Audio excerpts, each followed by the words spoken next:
William Gargan stars as Barrie Craig, confidential investigator.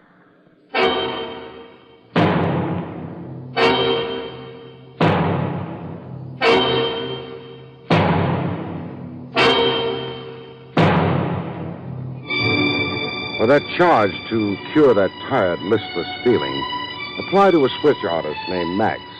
Max, of course, being the state electrocutioner.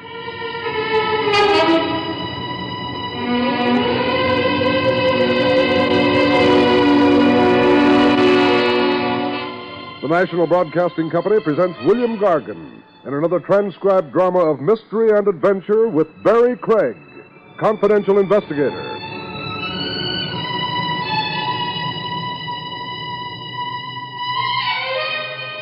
Barrie Craig speaking. Any formula for mixing dynamite is good enough, provided the end result is an explosion. What is the Craig formula for dynamite? Okay, 2 ingredients are required, namely, amateur tennis and the international social set. The result? Strictly dynamite. I had both ingredients wished on me one balmy summer's afternoon at the tennis matches.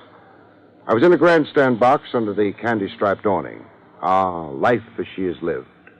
A tall iced drink in my hand and my hostess at my elbow. Said doll, an aging blonde, was Hilda Hobson, former screen star, very rich, very eccentric, and queen of the International Cafe Society. Great, wonderful! Oh. The tennis match in progress was the tournament championship finals. Kurt Kenny versus Bobby Blaine. Both lads as big in tennis as Rocky Marciano in boxing. The player, Kurt Kenny, was, oddly enough, husband to Hilda Hobson. I said oddly enough because the boy was 25, about half the age of his bride and my client. What was I doing in a twosome with Hilda Hobson? Watching her jewels. $250,000 worth of ice, as the lady herself explained it. Oh, I wear my jewels to the tennis finals every year. It's traditional. It's wicked. Hold still while I take inventory. By the by, who's winning out there? Bobby Blaine's leading in the 5th set. Kenny and Blaine won 2 sets apiece so far. This one's the rubber match. Yes, Kurt's behind 4-love. 4-love meaning 4-0, 5th set. Looks like your hubby's chances for the championship is down the drain. It does look hopeless for Kurt. Oh, well. Oh, played! Wonderful! Oh, wonderful. What was played? You're not watching the match. I can't and also watch your jewels. Oh, and ace. Bobby Blaine just scored a beautiful service ace.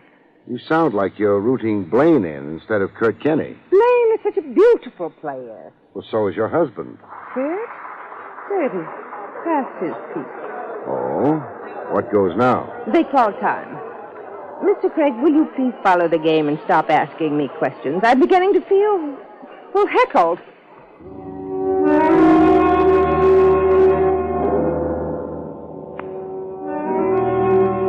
Time called meant a minute's pause. Time for the players to sponge their brows, swallow salt and energy tablets, guzzle soda pop kept in a handy ice bucket. I watched Kenny and Blaine return to the court. The only thing, there was no action. It was Bobby Blaine's service, but he wasn't serving. He was stalling, looking a bit wobbly in the knees. Why doesn't Blaine serve? I don't know. Ask me, he looks a little sick. Sick? Good heavens, he just needs one more point for the game. Blaine's down. He's flat on his face in the dirt. Give me those binoculars.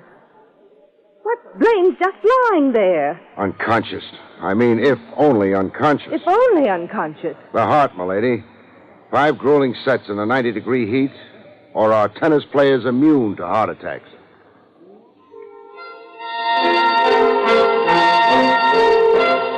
In the emergency room, a quick complex of first aid and restoratives did nothing for the horizontal tennis player. A full-fledged doctor hadn't arrived yet. The tournament public relations man was doing emergency medical honors. A fidgety chap named Benton, Harry Benton. Say, if I could get closer to the patient a minute. Why, sure, go ahead. Please stop crowding around, folks. Please, this isn't an exhibit. Well, mister? Cancel the doctor call and call the morgue wagon. Blaine is... very dead.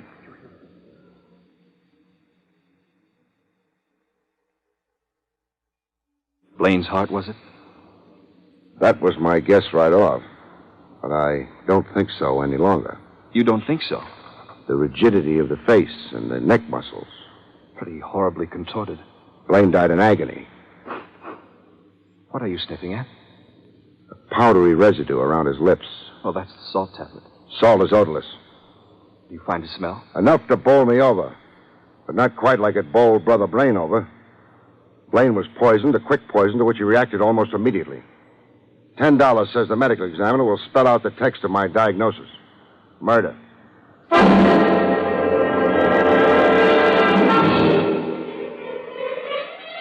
The deputy medical examiner pronounced it death by poison. The murder made big evening headlines and juicy gossip among the tennis set. I had an evening drink with the public relations man, Harry Benton, at Benton's request. We met in a place called the J. Cretan Memorial Club. I want to engage your professional services, Mr. Craig. To do what? Clear up the mystery. Who murdered Bobby Blaine and why? Yes.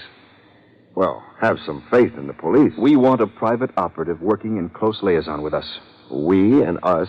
Explain the plural. Well, sir, I represent the J. Cretan Memorial Tennis Association. You know the name J. Cretan? Hazily. A champ tennis player once upon a time. A tennis giant, Mr. Craig. Cretan died in the 20s. He left a $5 million trust fund to endow tennis, encourage and develop young players. Et cetera, et cetera. It's embarrassing. It's bad public relations. It's a black eye for the J. Cretan Foundation. Yes. Will you take the job? I took it 10 minutes ago. I'd love some of the J. Cretan Memorial loot for myself. What have I got against money? Now, orient me. Who in Tennis Society had murderous impulses toward the late Bobby Blaine? Tennis Society is a world unto itself. Pretty peculiar. You've no idea, Mr. Craig. You're a guy who just loves talking around the mulberry bush, making with the long-winded preambles. Come on, Benton. Take me inside tennis.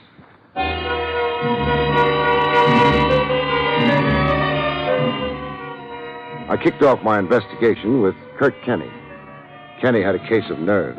Look, I'm in no mood for any interrogation. Nobody ever is. Some other time, huh? Murder can't wait. Oh, yeah, and that murder theory. Ask me, it's a malarkey. You cops, always trying to make a dull job look sensational. Diagnosis, murder. The medical examiner verified it. Poison. Nobody pried Blaine's jaws open and fed him the poison. No, but somebody left a pill handy to Blaine's reach between games. A pill Blaine would confuse with the standard energy or salt tablets. Oh. Is that the autopsy report? I'm betting it will be. Well, now, why would anyone poison Blaine? Why would anybody poison Blaine on a tennis court? And at the exact time it happened? Is that an oblique dig at me? You're the only beneficiary to Blaine's death I know. Yet. How am I a beneficiary? The incident saved you from defeat. I think you wanted to win today, with every fiber in you. And for more reasons than just the title. Now, what other reasons would I... To stay on top. Be tops with Hilda Hobson. Keep the relationship superheated.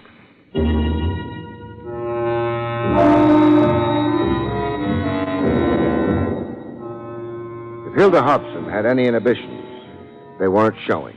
You deserted me there in the stadium. I'm sorry. A corpse generally has priority. I suppose you've come to ask me embarrassing questions. You could just let me read your diary. Oh, not on your life. Ask your first question. At the game today, I guessed you to be sour on Kenny and sweet on Bobby Blaine. Was it so obvious? And how did Blaine feel? That is, before he lost all feeling. Very eager for my company. Very eager to win the title of Mr. Hilda Hobson from Kenny? I'd half promised Blaine I'd divorce Kurt Kenny, but what dull questions, Mr. Craig. Sorry. What power do you wield over these young athletes? I'm worth $5 million, Mr. Craig. My husbands enjoy liberal allowances. Oh, walking around money. Who and play tennis. Answer me this. What fatal appeal do these young men have for you? Can I get a frank answer? No, you can't. Well, then give me a funny answer. As a girl, I idolized the classic Greek gods. At 50, I still do. Now, who murdered Bobby Blaine? I suppose Kurt Kenny, poor deluded boy. As if the removal of Blaine could possibly help him with me. Won't it? No. Some other Greek god on the horizon? One always happens along. Oh, sure. There are 6 major tournaments before the close of the year. Your young Greek gods, all born poor, on the wrong side of the tracks.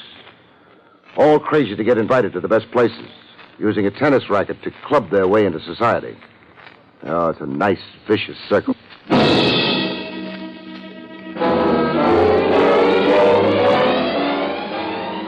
Leaving Hilda Hobson's, I didn't quit the grounds of the estate. Not yet. I headed for the garage. The Hobson chauffeur had an apartment over the garage. A chap named Pepe Zaretti. He'd figured in the purple gossip the public relations man, Harry Benton, had passed along to me. Like his boss lady, Pepe was but totally uninhibited. Was I once the husband of Hilda? Yes. I had that unforgettable pleasure. You were a South American tennis title holder once. I was the best tennis player in the world once. Until Hilda married you and put you on an allowance. I have no regrets. It was a charming interlude, our marriage. Guinea hen, champagne, skin diving in Bimini. Whose idea was it for you to stay on as chauffeur after the divorce? We arrived at the idea, how you say, simultaneously. Hilda does not love Pepe anymore, but she does not hate me. So I stay to serve her this way, as her good friend and chauffeur. How's your tennis? I am fat here in the middle, and here in my wrist, rheumatism. Very sad. So who poisoned Bobby Blaine? You want me to answer that? I'd appreciate it. Poor Kurt Kenny. How terrible if Pepe Zaretti sent him to the electric chair, huh? You're saying Kurt Kenny did it? Yes, I say. I say what I see. Now, what did you see and where? Driving to the stadium this morning for the championship finals. I am driving Kurt Kenny. We have stopped to give Bobby Blaine a lift. Cozy. The opposition riding to the battle together. No, it's a courtesy. Blaine's car is broken down. He's stranded on the highway as we pass. Go on. Well, in the car, I hear with my ears Bobby Blaine saying that he forgot his energy pills, that they are left in the dashboard compartment of his car. Then I see what I say. Don't scramble it. Say it. Kenny gives Bobby Blaine a few energy pills of his. I see this in my rearview mirror. You're really putting the finger on Kenny. To think that I should be the one. Now tell me, who succeeded you as Hilda's husband? I mean, direct succession. Kurt Kenny. Hilda saw him win a tournament in Milan. And that night, she locked me out of the house. Fini, we were through. You think I'm revengeful against Kurt Kenny? Aren't you? Yes, I am. I would tell any lie to hurt him. Like now? No. This time I'm telling the truth. The electric chair for Kurt Kenny. What a delicious possibility.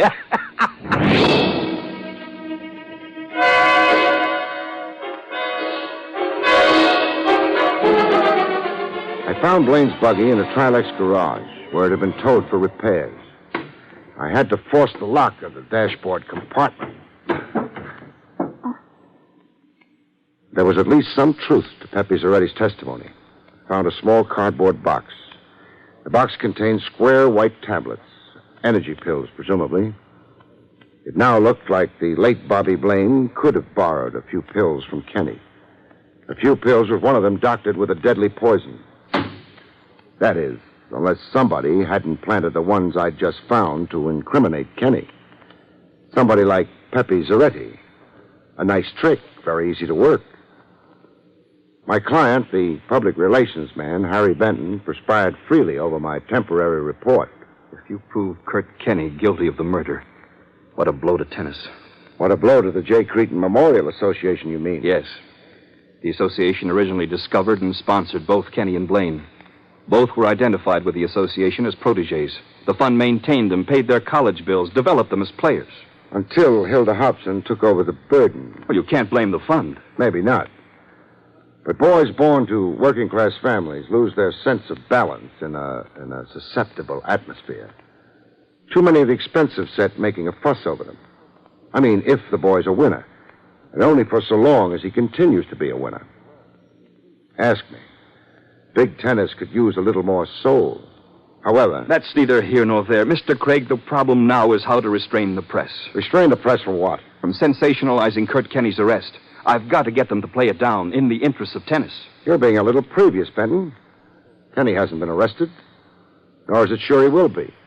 I'm not fully convinced of his guilt. Yes, but I am. Only as a result of my report? Your report and something I discovered last night. What? Kurt Kenny had money bet in his finals match with Blaine. Quite a sum of money. $5,000.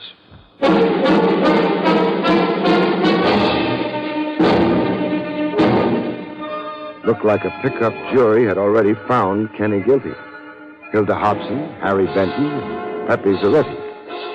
No vote there for Kenny's innocence. One vote for Kenny's innocence came along, however, out of left field. In the J. Cretin Memorial Club, exclusive for members only. A girl. A girl who looked as if she'd crashed, dressed in a plain business suit, no sequins in her hair, no expensive look. She caught me at the bar in the middle of a swallow. Mr. Craig, I must talk to you. Well, what about? Kurt Kenny. Your brother? No. Kurt's just a good friend. And you are? Polly Blair. Well, talk. The infamous stories about Kurt, they're all lies. Kurt's fine and gentle. He couldn't hurt a fly. Nice character reference, but how well do you know him? As I know myself. That's a pretty broad statement. I know his true nature, his dreams, ambitions, his inner thoughts. You see, Kurt confides in me. I'm, someone he can talk to, frankly and openly. You sound like a sweetheart. Kurt's a married man. Well, husbands sometimes stray. Don't please add to the infamy circulating about Kurt. Isn't it difficult enough for him? It is. Help Kurt. Believe in him, as I believe in him. The stories you hear that Kurt could poison. Lies. All horrible, scoundrel lies.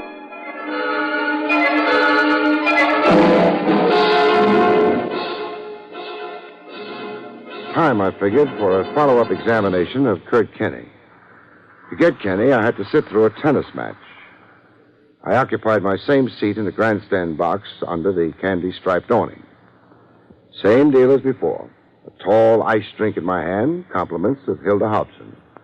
Hilda herself was loudly in evidence. Aye, but Kurt is sharp today. Yeah, going great. Service aces, passing shots, drop shots, right on his game. Like he didn't have a care in the world. Kurt, without a care in the world. You know better, huh? Oh, I live with the man. He's been drinking like a fish. Up all night with insomnia. Why, he hasn't had a bite of food for days. He's playing on sheer nerves. Oh, that's tough. Booze, insomnia, starvation. So when does he begin being homeless, Hilda? Homeless?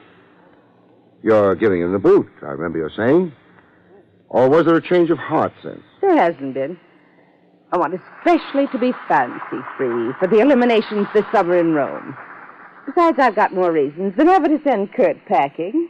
Meaning Kenny's fatal match with Bobby Blaine of the other day? You want to bandy words. Suppose you spell it out. Kurt poisoned Bobby Blaine. You have proof? Oh, you're the detective. I'm just an intuitive wife. And your intuition convinces you, huh? Beyond a doubt. It's all over, Kurt. Guilt. Every minute with me. Even his manner and look. Guilt. I see. Well, the set's over. Kurt won it 6-2. That evens the match. Third set coming up. This is where it began, Hilda. It began? That other day, the fatal day. Time out before the third set, remember? Kenny and Blaine just where Kenny and Corbett are now. Under the referee's stand, sponging off, gulping salt tablets and energy pills. And 2 minutes later, Blaine fell dead. Poor Bobby Blaine. Yeah, weep for the dead. Tell me something, Hilda. Tell you what? Womanly intuition. You remarked on it before. How about manly intuition? Is there any such thing? Do you suffer from sunstroke? No, from shock. Shock? The shock of maybe soon seeing Kurt Kenny swallow an energy pill, then move over to the baseline to open service and fall down dead. Will he, Hilda? What does your intuition tell you? You are suffering from sunstroke. You evaded answering, and now I'm really shocked. Excuse my rush, lady. I've got to get out on the field and save a life.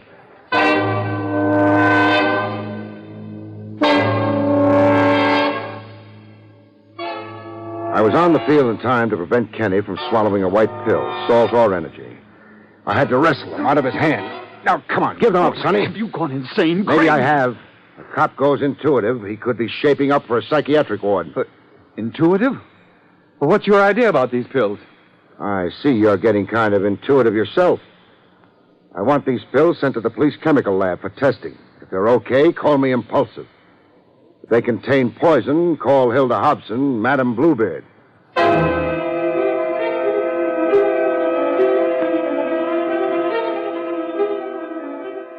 Chemical lab's verdict on the pills was poison, deadly poison. I had another chat with Kurt Kenny later that evening. I found him shocked into honesty. Sure, I bet on myself, every penny I could raise. I was so sure I could beat Bobby Blaine. You see, I needed money. My own money. I had a plan for myself. A plan to cut loose from Madame Svengali, Hilda Hobson, that is. Yeah, be on my own. Be a man for a change. Divorced from Hilda and married to Polly Blair. Yes. Hilda then knew you were walking out. Hilda knew. I suppose her pride was hurt. Her homicidal instincts were aroused. The fatal tablet Blaine swallowed was meant for you. You'd innocently passed it on to Blaine that morning you gave him an automobile lift. The morning Blaine had left his tablets in a stranded car. Huh. Poor Blaine. You were supposed to duplicate Blaine's death fall today. Swallow a doctored tablet Hilda had sneaked into your pillbox. Well, how could Hilda ever expect to get away with it? Plain murder. You'd die and be pronounced a suicide from remorse. Remorse for murdering Blaine. Hilda had her out, she thought. Craig, I owe you. You owe Polly Blair. If Polly hadn't tipped me to your romance with her, I'd never have gotten an insight into Hilda Hobson. You see, I thought Hilda was giving you the contemptuous toss. I never dreamed that Hilda was a woman scorned.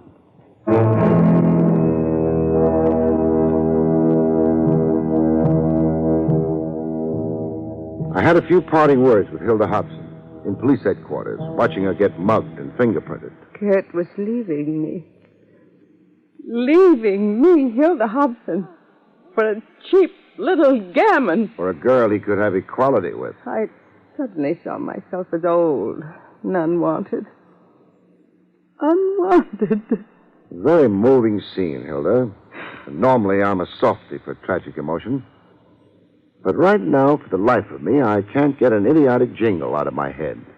Idiotic jingle? What? I'll say it, but don't hate me. Tennis, anyone?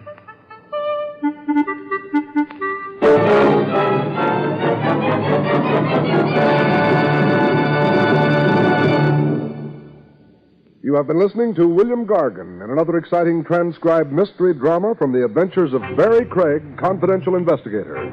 Tonight's story, Two Dead Men, was written by John Robert.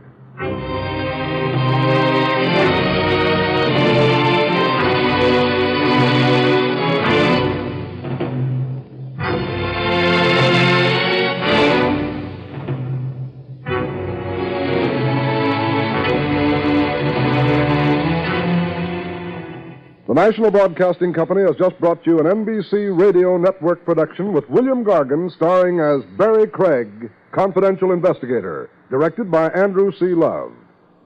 Our cast included Virginia Gregg, Herb Ellis, George Neese, and Tony Barrett.